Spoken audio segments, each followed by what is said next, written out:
Assalamualaikum warahmatullahi wabarakatuh. Saya Nisa Armawati dengan akhiran NIM 135. Di sini saya akan menjelaskan mengenai materi tentang menguburkan jenazah.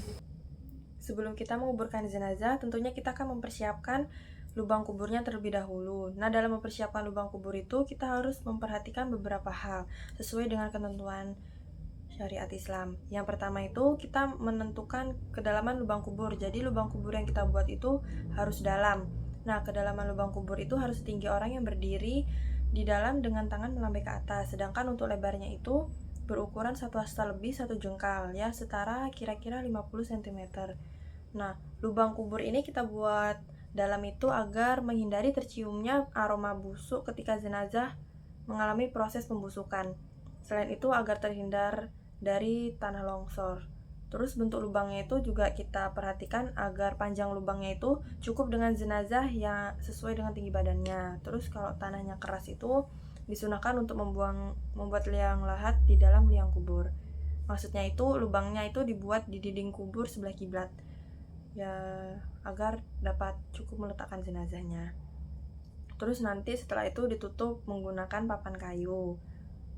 Habis itu kalau misalnya jenazahnya Islam itu usahakan dimakamkan di pemakaman khusus bagi muslim. Namun kalau misalnya ada sesuatu atau halangan mengingat waktu yang singkat untuk menguburkan itu, maka dianggap tidak masalah jika tidak bukan di pemakaman khusus muslim.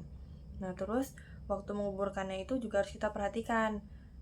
Ada beberapa hal yang harus kita ketahui lah, karena kan nantinya akan bisa berdampak pada proses pemakaman. Terus ketersediaan warga juga bisa bantu apa enggak. Nah, waktu yang bisa kita hindari ketika menguburkan jenazah itu saat matahari terbit hingga naik, saat matahari berada di tengah-tengah, dan saat matahari itu hampir terbenam atau benar-benar dia sudah tenggelam. Terus setelah tadi itu kita masuk tata cara menguburkan jenazah. Kan tadi saya sudah menjelaskan apa saja yang disiapkan dengan baik. Jika sudah, langsung pada intinya. Jadi ada beberapa hal yang harus kita perhatikan ya saat menguburkan. Yang pertama itu mengenai meletakkan jenazahnya itu di tepi lubang atau liang kubur sebelah kiblat ininya.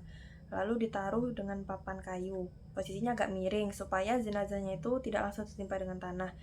Terus meletakkan jenazahnya itu kita masukkan kepalanya dari arah kaki kubur atau dari posisi selatan.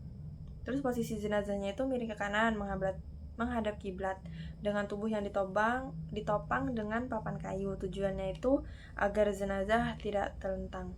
Terus ada beberapa ulama juga yang menyarankan untuk meletakkan tanah itu di bawah pipi jenazah sebelah kanan setelah kain kafan dan semua talinya itu dibuka. Terus setelah jenazahnya dimasukkan ke liang kubur, dianjurkan kita itu untuk membaca doa Bismillah wa ala millati sunnati Rasulullah Allahumma fatah abwaba sama'lil ruhihi wa akrim nuzuluhu wa wasi madakhalahu wa wasi lahu fi kabri. Terus khusus jenazah perempuan ini disarankan untuk membentangkan kain di atas kuburannya pada waktu dimasukkan ke liang kubur. Sedangkan bagi jenazah laki-laki itu tidak dianjurkan. Nah, terus jenazah perempuan ini sebaiknya yang mengurus itu laki-laki yang tidak dalam keadaan junub atau menyetubuhi istri mereka pada malam sebelumnya. Nah, terus setelah jenazah diletakkan di lubang kubur itu disarankan untuk menaburkan tanah 3 kali dari arah kepala mayit, baru kemudian ditimbuni tanah. Terus membaca doa setelah selesai menguburkan jenazah. Doanya itu kita baca sebanyak 3 kali. Misalnya Allahumma gfir lahu, Allahumma gfir lahu, Allahumma gfir lahu, yang artinya ya Allah ampunilah dia. Terus Allahumma sabihu, Allahumma sabihu, Allahumma sabihu, yang artinya ya Allah berilah keteguhan kepadanya. Jadi sekian penjelasan yang dapat saya sampaikan mengenai menguburkan jenazah. Maaf jika ada salah kata pengucapan atau terburu-buru dalam menjelaskan. Saya akhiri. Wassalamualaikum warahmatullahi wabarakatuh.